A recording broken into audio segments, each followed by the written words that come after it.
Good morning বন্ধুরা, আবারও চলে এলাম। সেই সকালে কিছুক্ষণ আগে তোমাদের সঙ্গে দেখা হয়েছিল, তখন চা পর্ব, তারপর টিফিন, সমস্ত কিছু হয়ে যাওয়ার পরে এখন 11:30 বাজে। এবার আস্তে আস্তে রান্নাবান্নার তোড়জোড় শুরু করব।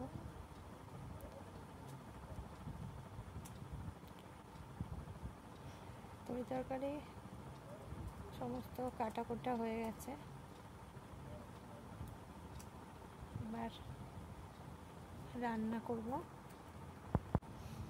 করব হচ্ছে বাঁধাকপির তরকারি, আলু পটলের তরকারি।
বন্ধুরা, তো তোমরা দেখলে কি রান্না করলাম। রান্না বান্না হয়ে গেছে, এবার হাজব্যান্ডের ঘরে এসেছি, তো বিছানাটা পরিষ্কার করে দেবো বলে। ওই করে নর্মালি, আমাকে করতে দেয় না, তো আমি তাও মাঝে মাঝে আসি আমার ইচ্ছা হলে, টাইম হলে পরিষ্কার করতে। দেখো, এখনো শীতের জিনিস আমাদের ওঠেনি, হাজব্যান্ডের সাজে ছাড়াগুলো তোলা আমার পক্ষে সম্ভব না। পাতলা চাদরগুলো এখন লাগে, এগুলো রয়েছে। এছাড়াও শীতের পোশাক সমস্ত সুটকেসে তোলা হয়, সুটকেসগুলো ওপরে রয়েছে, সেগুলো হাজব্যান্ড নামিয়ে দিলে তবে এ করব। কবে তার মর্জি হবে জানি না। আসলে সারাদিন পরিশ্রম করে এত ক্লান্ত হয়ে যায় যে এসে আর সে কিছু করতে চায় না। চাকরি করে না, একটা ছোট্ট বিজনেসই করে, কিন্তু সারাদিন হচ্ছে প্রচুর ক্লান্ত হয়ে যায়। এভাবেই অ্যাডজাস্ট করছি। সবাই তো একরকম হয় না, সে কারণে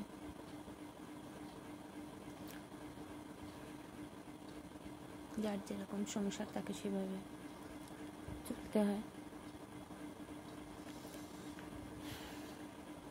রান্নাবান্না হয়ে গেছে, একটু বাদে যাবো, স্নান করবো, কয়েকটা বাসন আছে, ওগুলো ধোবো। এটা আমার হাজব্যান্ডের ঘরটা ছোট, আর ওই বড় ঘরে আমার ছোট মেয়ে রয়েছে। সে বিকেট, তার পছন্দ নয় যে পার্সোনাল লাইফ এভাবে ক্যামেরার সামনে নিয়ে আসা। সবাই তো একরকম হয় না, পছন্দ করে না।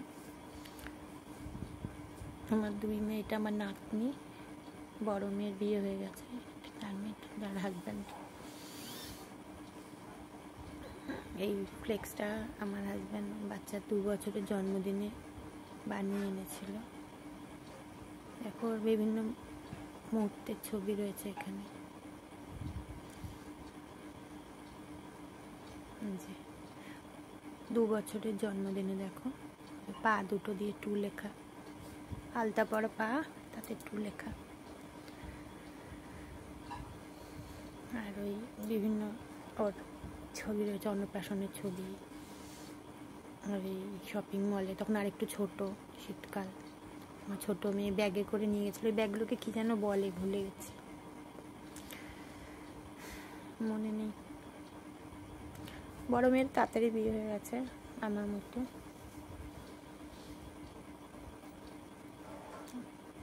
আমার 17 হচ্ছে, ওরও ওরকমই।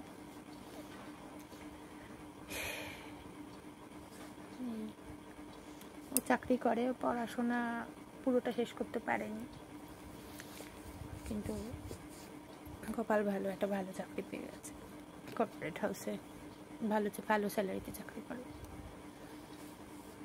এখন এক্সপিরিয়েন্সও হয়ে গেছে 3 বছরের।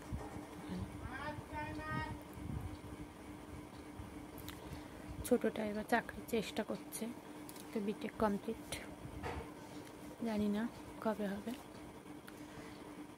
বাড়িটা আমাদের পুরনো, এটা রিনোভেট করতে হবে, কিন্তু এই মুহূর্তে আমাদের পক্ষে সম্ভব না, ভীষণই পুরনো, পুরো ভেঙে নতুন করে বানাতে হবে। পুরোটা পোর্শনটা যখন পারবো করবো।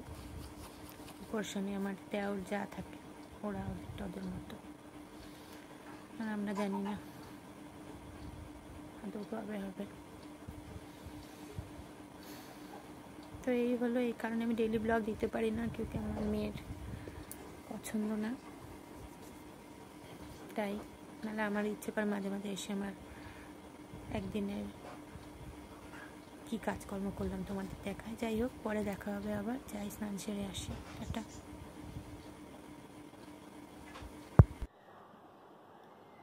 হ্যালো ফ্রেন্ডস, আবার চলে এলাম।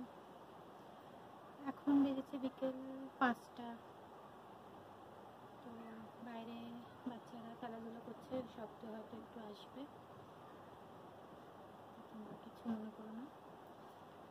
তো হ্যাঁ, যেটা বলছিলাম, আমার সব কাজকর্ম শেষ, এবার একটুখানি আমি রেস্ট নেব বলে এই ঘরে এলাম, কারণ ওই ঘরে কোনো রকম শ্যুট করি বা কিছু কথা বলি আমার মেয়ের পছন্দ নয়, সুতরাং এই কারণেই আমি ডেইলি ব্লগ করতে পারি না।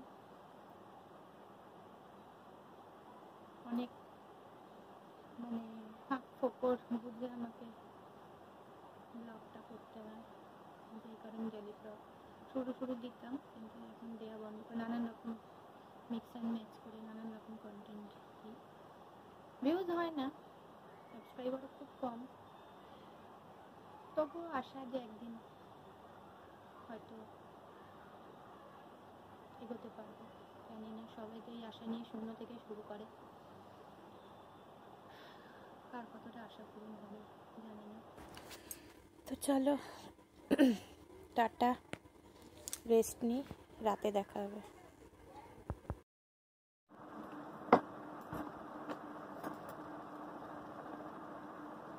হ্যালো গাইস,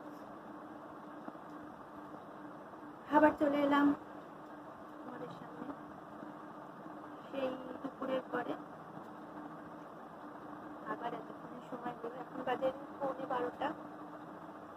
খাওয়া দাওয়া সব কমপ্লিট, এবার ওষুধপত্র খেয়ে ঘুমাতে যাবো।